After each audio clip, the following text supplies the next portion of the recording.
আসসালামু আলাইকুম। আমি আতিকুল্লাহ, ফ্রি বাংলা টিউটোরিয়ালের পক্ষ থেকে আপনাদেরকে স্বাগতম। আমরা আজকে জুমলা টিউটোরিয়ালটি শেষ করতে যাচ্ছি এবং শেষ মুহূর্তে আমার আজকে তেমন কোনো কিছু দেখানোর নাই। বাট লাস্ট যে জিনিসটি আমি আপনাদেরকে দেখাতে চাচ্ছি যে আপনার ওয়েবসাইটটি যদি অলরেডি শেষ হয়ে থাকে তৈরি করা, এরপর আমরা যখন এই জুমলা এরকমভাবে তৈরি করলাম, আমার ব্যাক এন্ড এবং ফ্রন্ট এন্ড, এবং এবার আমার কাজ হচ্ছে যে এই জুমলা সাইটটিকে সার্ভারে আপলোড করা।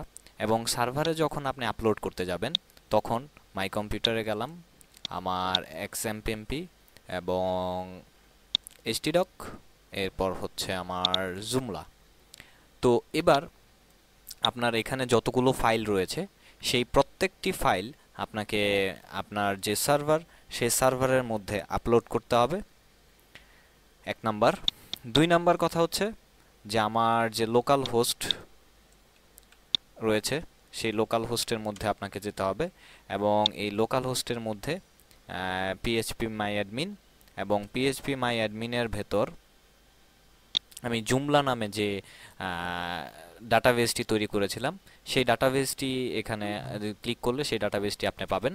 এবং এরপরে এক্সপোর্ট এবং জাস্ট মাইএসকিউএল এসকিউএল এই ফরম্যাটে আপনি সেভ করলেন। সেভ করে আপনি যদি গোতে ক্লিক করেন তাহলে এখানে দেখুন যে আপনার সেই ডাটাবেসটি এখানে অলরেডি ডাউনলোড হয়ে গেছে।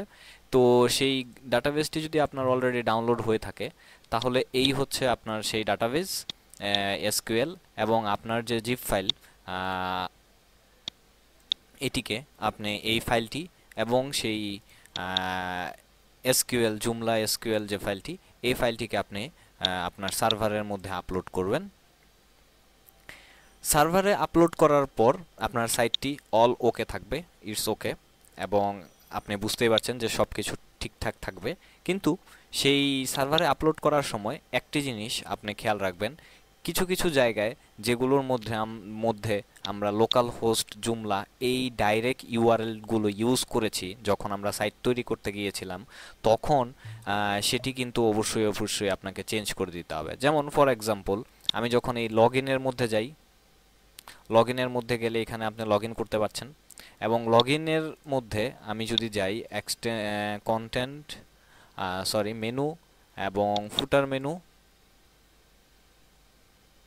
এখানে আমার লগ ইন, এই লগ ইনের মধ্যে যদি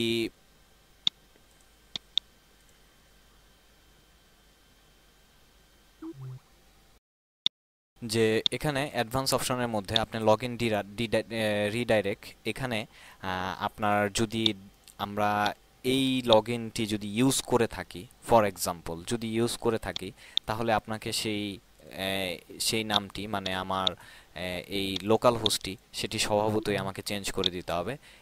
তো এরকমভাবে আপনি যে যে জায়গার মধ্যে ম্যানুয়ালি এই ইউআরএলটি আপনি ঠিক করেছিলেন বা চেঞ্জ করেছিলেন, সেখানে আপনার সেই ইউআরএলটি চেঞ্জ করে আপনার যে real domain name, for example freebanglaTutorial.com, তো তখন আপনাকে সেই ইউআরএলটি এখানে দিয়ে দিতে হবে। এটি হচ্ছে এক নাম্বার কথা।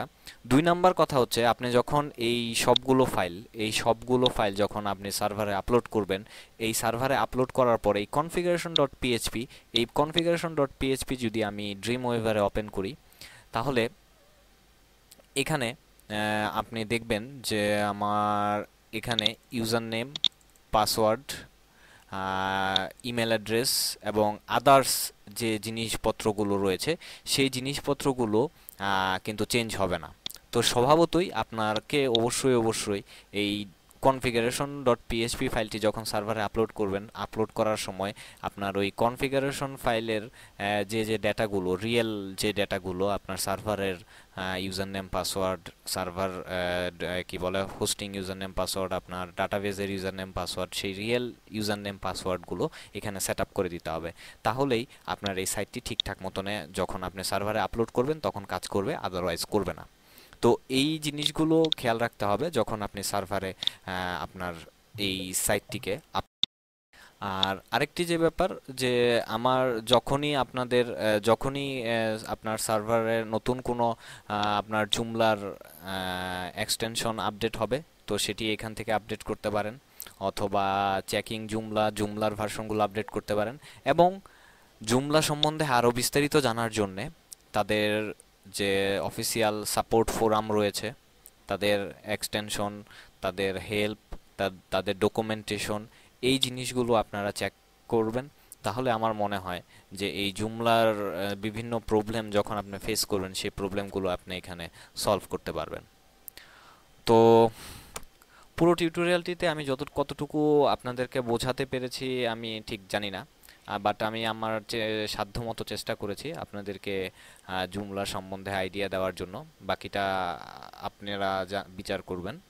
তো পুরো টিউটোরিয়ালটিতে আমার হাজারটা ভুল হয়ে থাকবে অবশ্যই, এবং সেই ভুলগুলো আপনারা ক্ষমা সুন্দর দৃষ্টিতে দেখবেন। এবং আমি যদি কোনো ব্যক্তি বা প্রতিষ্ঠানকে উল্লেখ করে কোনো রকমের কোনো কটূক্তি বা আহ, কাউকে কষ্ট দিয়ে থাকি, সেটি সম্পূর্ণ আমার আহ, অজান্তে বা ভুল হয়ে গেছে, এবং সেটির জন্য আমাকে ক্ষমা করবেন। তো ইনশাল্লাহ পরবর্তীতে নতুন একটি টিউটোরিয়াল সিরিজ নিয়ে আপনাদের সামনে হাজির হতে পারবো। সেই দোয়ায় করবেন এবং আমার জন্য দোয়া করবেন। আপনাদের জন্য আমরা দোয়া করি। সবাই ভালো থাকবেন। ধন্যবাদ।